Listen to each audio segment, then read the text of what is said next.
Хареса ми този така, как да кажа, недовършен или неочакван финал. Хареса ми. Това ми хареса.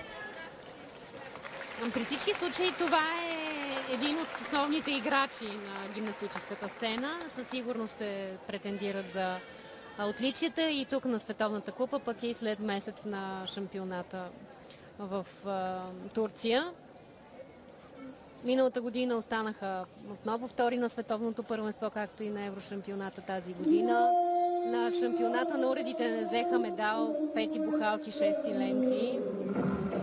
Веднага след италианките и испанките, които заслужават особено внимание.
С което спечелиха бронзов медал на еврошампионата в финала на този уред.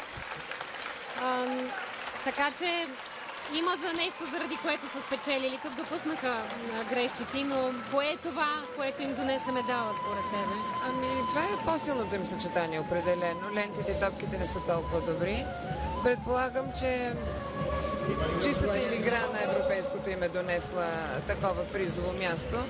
В случая обаче смея да твърда, аз ги гледам като треньор. Естествено не ги гледам като съдия. Евентуално, ако седне някой съдия, тук веднага ще отчете сумата и грешки. Да. Но като треньор, това, което мен лично ме подразни, е, че на места не спазиха фигурите си. Имаше неясни фигури. При изпълнение на упражненията с тяло на моменти развалиха синхрона. Такива дребни неща, но... Композиционно се предполага, че с бухалките обикновено избора пада върху по-динамична музика. А тук имахме много бавна начална част.